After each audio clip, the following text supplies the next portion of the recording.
Басында Аспанбектің бір талықы айрылып, орамалдан болдың гүл.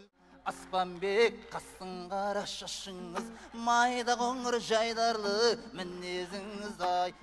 Аспанбек, оу, сен деп бедің а деген ағау қалаулайлым, лилай, лилай, лилайлым. Бисмиллаху, я айтысу начинаю. Стихи моментально сочиняю. Меня зовут Мурадом Уральский, известен от Атырау до Копчегаю. Ассаламу алейкум, братья, от души вам сердечко посылаю. Аспанбек хочет со мной побороться, я его постоянно отчеваю. Первый раз вашим малым городишке про город Павлодар вообще не знаю. Красивый такой город не видел я, ход ездил туда-сюда на все краю. Друзья, Мурадом, поддержите, здесь надо сильно хлопать по сценарию. Я вас всех люблю очень сильно, светлую, топтать любовь, зачем мою?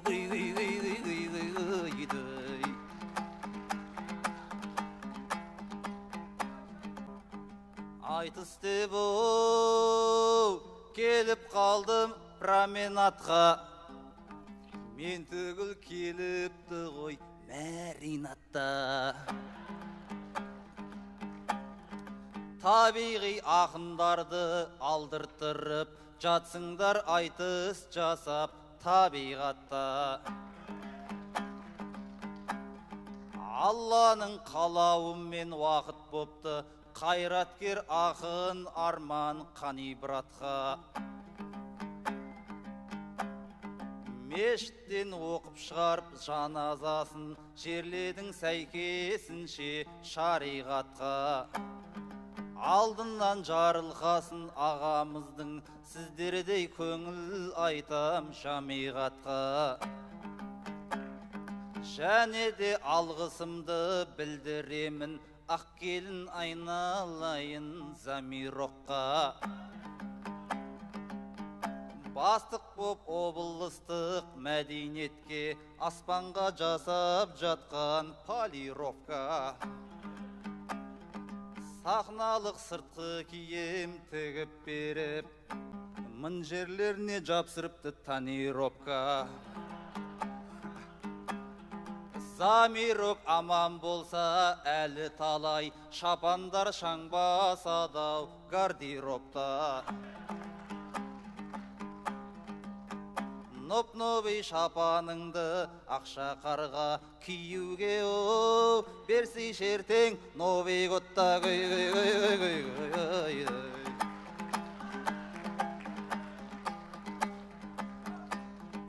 Аспанбек, атағыңыз асқақ неткен, шапаның үстіңдегі шапшақ неткен. Көрініп тұр шапаныңды тігу үшін, бюджеттен сияқты ғой ақша көп кеткен. Қос қолдап қол соғайық қосағына, Тоқайыптың айтқанын растап кеткен. Жаңа Қазақстан құруды алды менен, өзінің ол күйеуінен бастап кеткен.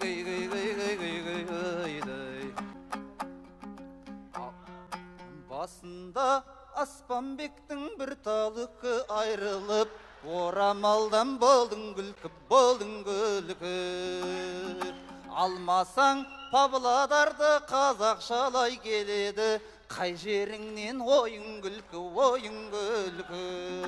Ағау қалаулайлым, лилай, лилай, лилайлым, Аспанбек алдың кейім, еркетайым. Ертістің жағалауын жағалаймын, мұз қатса, көкбесіні тағалаймын. Аспанбек үстіңдегі шапаныңды шамамен 300 мыңға бағалаймын.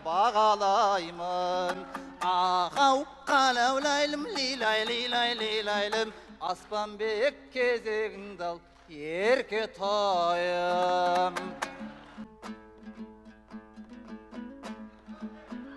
Ау мұрадым қалай қағынады, өзіңе айтар жауап табылады. Алдыңда кілең қазақ отқан жоқ па, қазақша амандассаң нағылады. Айналайын мұрадым шатыспағың, Павлодар қазақтардың шаңырағы. Орыстарды қай жерден көріп тұрсың? Бұл ел Қазақстан болып табылады. Сондықтан аузыңа байқап сөйле, әйтпесе бойдан жының қағылады. Аузыңды қисайтып жібермесін мәшһүр Жүсіп атамның әруағы.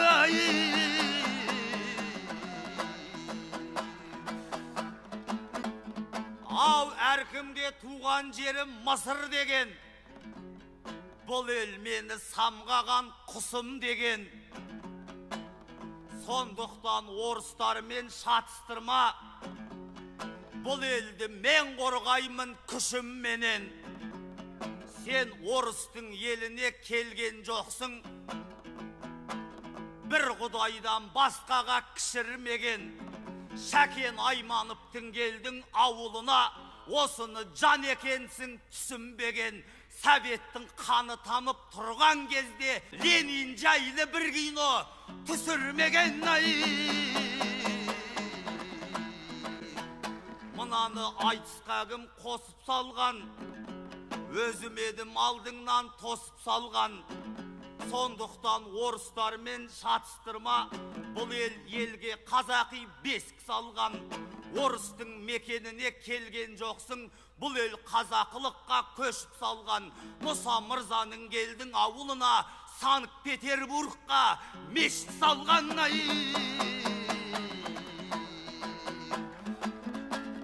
Ау қазақтың не боп кеткен ақындары, Абайдың осы шығар ақырғаны.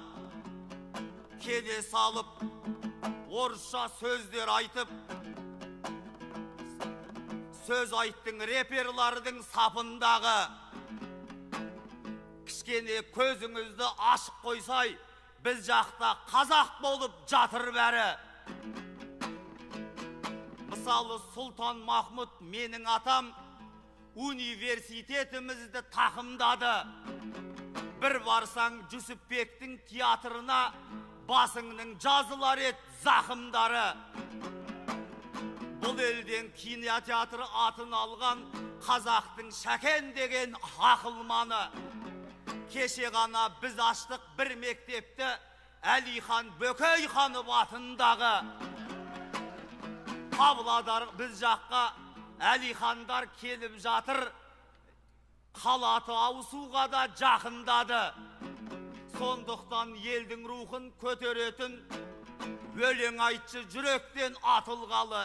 Әйтпесе Орал жақтан Павлодарға қамажай билеу үшін шақырмады.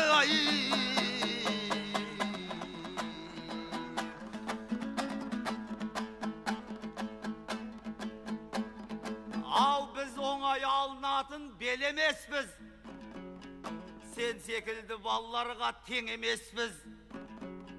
Әйелің шапан тігіп берді дейді, айтысты бастасаңшы ерегессіз. Ай сайын шапан кием керекуден, үйткені жұртта қалған серемеспіз. шапанымды әйелім тіктірген жоқ. Біз үйтіп жалынатын ер емеспіз. Бұл халықтың тіктірген шапаны ғой, бір шапан таппай жүрген сен емеспіз. Әйеліңіз директор деп қояды, біз оңай ешкімге де жем емеспіз. Құдай берген халықтың арқасында министрдің ұлынан кем емеспіз.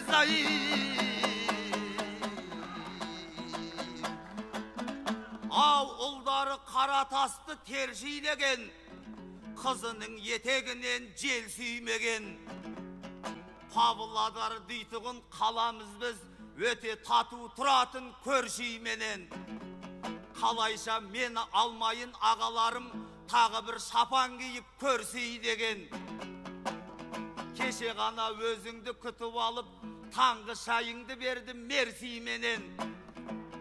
Маған ай сайын шапан киіп берет, үйткені жан емеспін ел сүймеген. Павлодарды Оралға Оралмен шатыстырма, ақындарын жіберер жен сүйменен.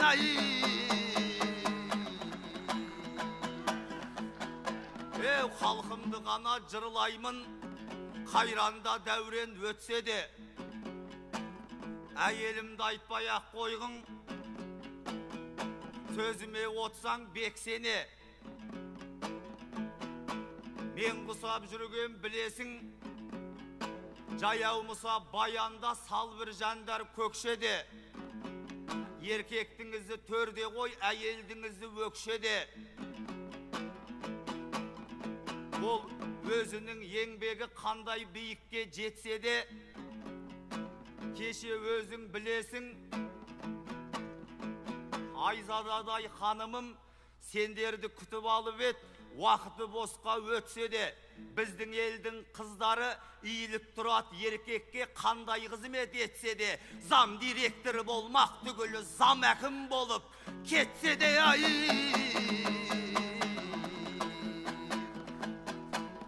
Жақын келіп отыра оттымызға, орыс өлең жазыпсыз соткыңызға. Ал енді тағы бір кезек берейінші, құрбандық болар мұнау тоқтымызға. Өткенде Атырауға тойға бардым, сонда да сіз айтысып оттыңыз ба? Бішкекке де айтысқа бірге бардық, сосын Алматы жаққа өттіңіз ба? Кеше Астана жақта жүредің ғой, бүгін Павлодар жаққа жеттіңіз ба? Менің семиямды сен не қыласың? Нұрыңды шаңырағыңа төктіңіз ба? Өзіңнің балашағаң не болып жатыр? Әкең ғой, текті ұл мен текті қызға, жоқ әлде үйіңменен әйеліңді көршілерге тапсырып кеттіңіз бе?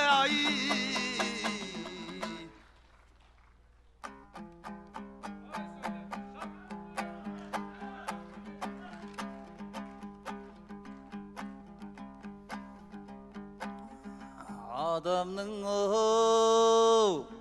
бір қызығы бала деген, баланы әлпеш дейді ана деген.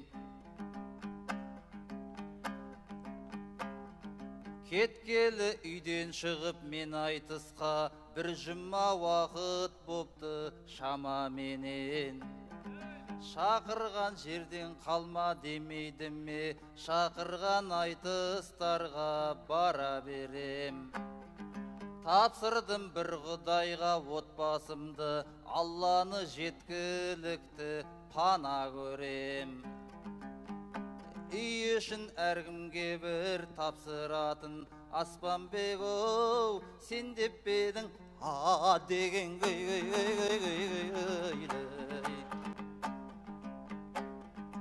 отырсың оу, неменені мутит етіп, отқам жоқ мен ештеңе путит етіп.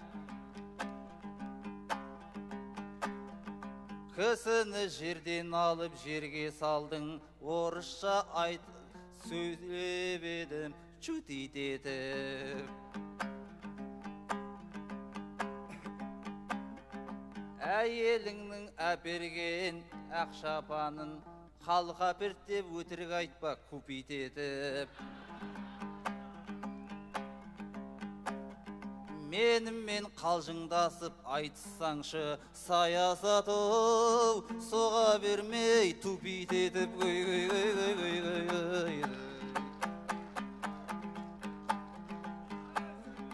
Өлеңге бол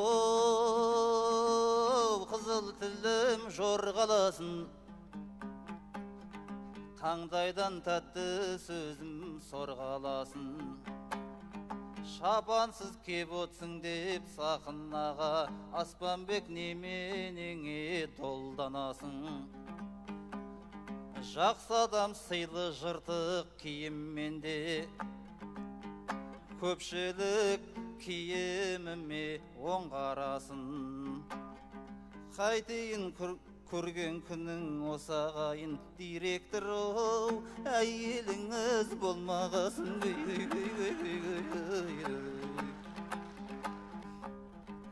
Аспанбек-оу,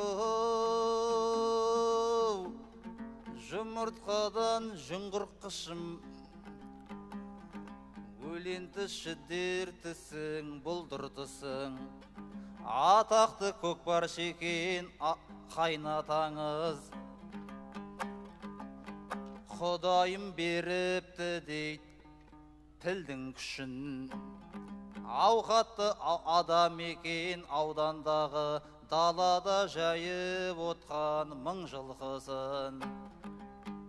Аспанбек мәз болар ем қайнатаңның, мінгізсең оу, сұрап маған бір жылқысын.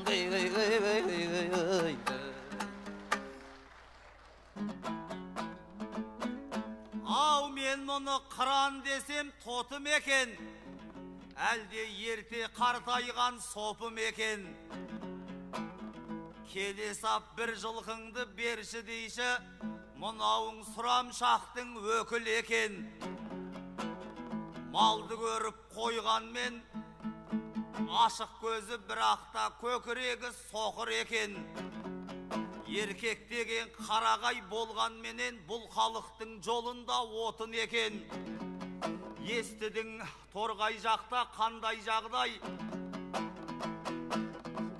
ол да осы қазақтың беті мекен. Кеше ғана киелі торғайымның даласын жайпап салған отын екен. Біздерге жан қайғы боп отырғанда, мынаға мал қайғы боп отыр екен. Жақсы адам өзі келіп тіленбейді, қайнатам жылқы ұстаған біреу дейді. Аспанбекте баласы малдауылдың, күн сайын тұлпарларын шідерлейді. Бұл ақынға бірдеңе бермей қойсақ, Оралға барған кезде ренжейді. Қорықпа, жаяумыса ұрпақтары, аулыңа жалаң аяқ жібермейді. Әңгіменің төресі батада ғой, мұрадымның көңілі сахара ғой. Бірақ шапан кигенің дұрыс болады, мұнау деген киелі сахана ғой. Қайын жұрттың жылқысын не қыласың? Ол жылқылар қайын атада ғой. Менің байлығым осы халық еді, байлықтың ең үлкені сапада ғой.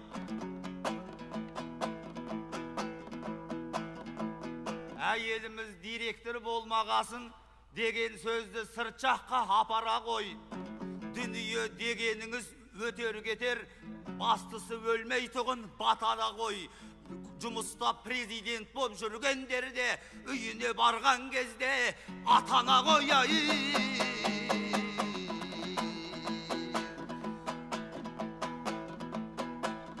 Мұрадымда қоя ғой шатағыңды, біз жаққа салып кепсің сапарыңды. Қонақ болып келген соң сыйлаймын ғой, әйтпесе жұлар едім сақалыңды. Ол рас халық маған шапан берген, көтерген осы халық атағымды. Міне осы халықтың батасы ғой, сәтті қылып жүргенім сапарымды. Енді бұлай шықпағың сахнаға, тіліңнен төккен менен мақалыңды. Маған шапан жапқан бұл халық еді, сені де көрген кезде бата қылды. Ендеше осы халықтың атынан сағанда бір жабайын шапанымды.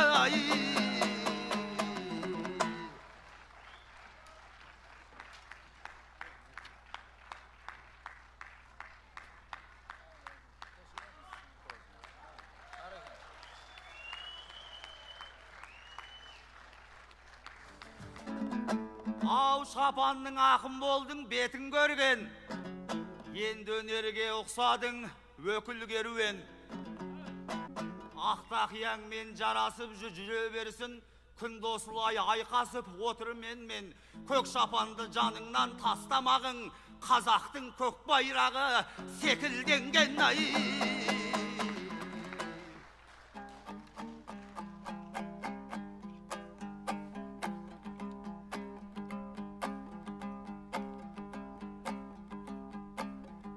Рахмет оу, жау жатқан шапаныңа, рахмет сені туған мақаныңа.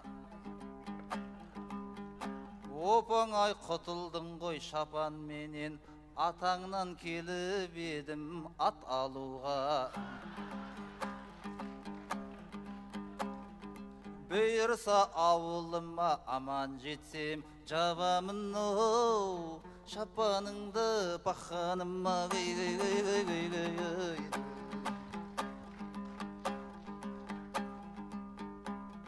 Жатқандай оу, айтыс емес самит өтіп, шапанды жатсың маған дарит етіп.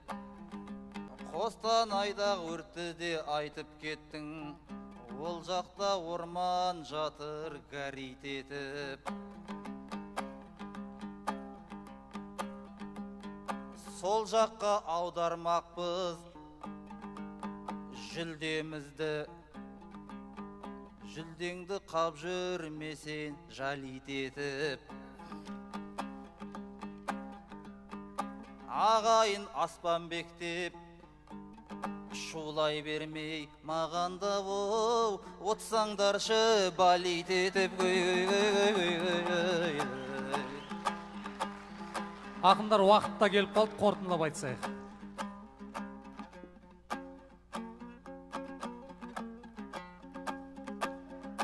Айтыс өтсін келесте миялыда ойдой, не жетеді аспанның пиярына ой. Мұнда айтпаған өлеңді қайда айтамын ойдой, жиылған жұрт көпшілік зиялыға ой.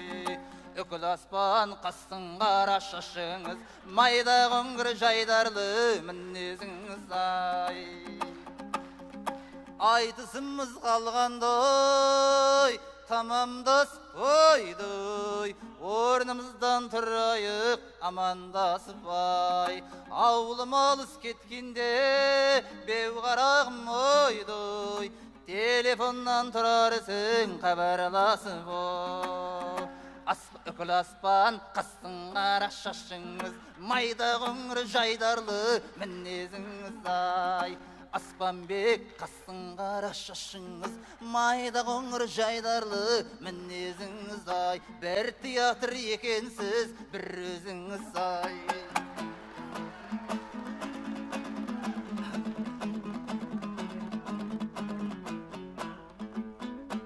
Ау қалайша сен ән салсаң өдемейін,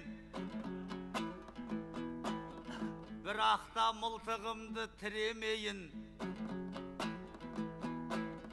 Сен де маған жақсылық тілеп жатсаң, мен де саған жамандық тілемейін. Келіп ап қайта-қайта ат сұрайсың, мен саған емесем ғой бір өгейін. Жарайды сұрағанын бере салайын, оған бола кедей боп жүдемейін. Ақыры өзімізге керек жоқ ет, қаланың атын беріп жіберейін. Ой, бәрекелді, рахмет, қошеметтеріңіз. Соңғы жұп ақындарын сахна төрінен қошемет. Жүлделі екінші орынды қанжығасына байдаған оралдық Мұрадым Мирланов марапатталады. Құттықтаймыз. Құттықтаймыз. Рахмет, Жарқынбек Амантайұлы. Жүлделі бірінші орын иегерін марапаттау үшін сахна төріне Қазақстан Республикасының Жазушылар одағы басқарма төрағасының орынбасары, халықаралық Алаш әдеби сыйлығының иегері Бақыт Беделхан ағамыз шақырылады. Бақыт аға, қош келдіңіз, айтыс жайлы бір сөз.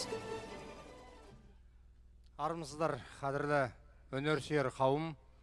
Бүгін белгілі бір себептермен кеше келіп едік ертістің жағасына.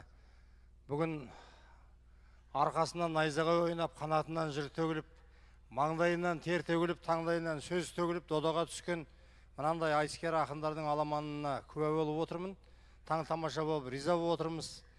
Қазақтың қаласы өртенгенде де, уланып санасы өртенгенде де, дәл бүгін Қостанайда даласы өртенгенде де, соған қанатымен қарлығаштай су сепкен ол осы қара сөзді ұстанған ақындарымыз қашанда.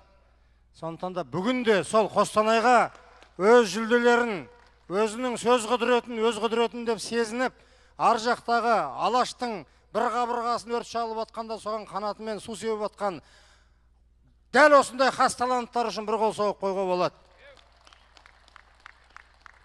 Бұл Құдай қиыннан қиыстырып әкелмесе, қиюы келмейтін бір керемет айтыс болды. Осыны ұйымдастырған азаматтарға рахмет. Алыс жақыннан келген арқалы ақындарды әруақ көтерсін. Дәл бүгін бір әруақты шығарып салып жатсақ, дәл бүгін бір тәр әруақты қайтып көтеріп жатқан сияқты ертістің бойы еңселеніп отыр. Ендеше Алаштың рухы аласармасын, ертіс баянның бойы әрқашан еңселіп болсын ағайын.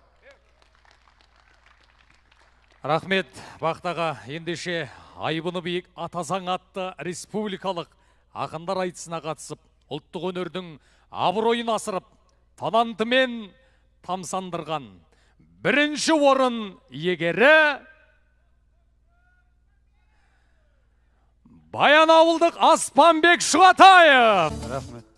Бұл ел мәшһүр Жүсіптің мәшһүр жері, кешегі Исалардың қасқыр белі, ежелден Керекудің қанындағы өлмейтін қонақ сыйлау дәстүрмеді. Шапанды Мұрадымға кигіздікте, Мұхтарға сыйға бердік бас жүлдені.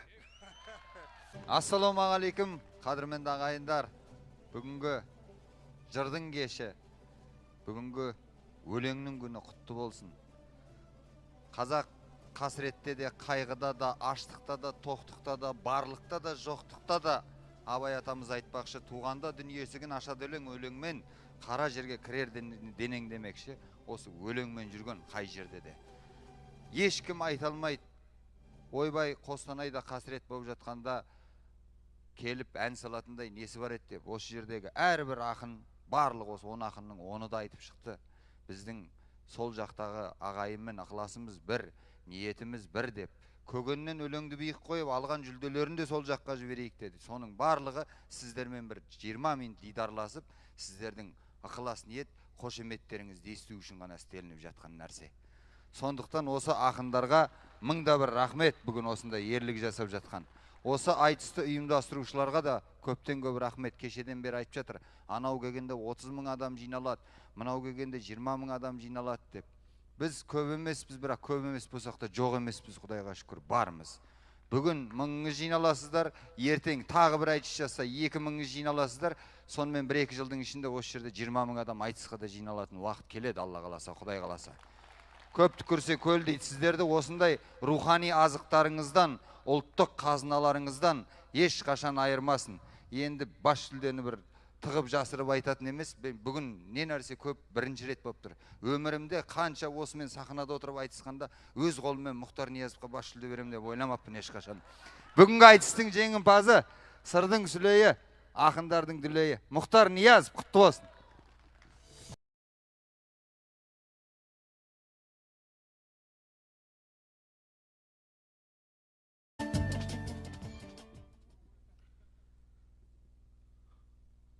Қызғанда бүгін жырдың мерекесі, жарқырамас ертіс баян неге төсі, ақындарға ашатын ақ құшағын арта берсін бұл елдің берекесі. Құшақ жаяр Аспанбек дос қалайда, достарын ескерусіз тастамайды, жаратқан жалғыз өзі жәрдем берсін, дүзелер Алла жазса көш қалайда, арманнан айырылған Павлодар мен орманнан айырылған Қостанайға. Рахмет. Рахмет.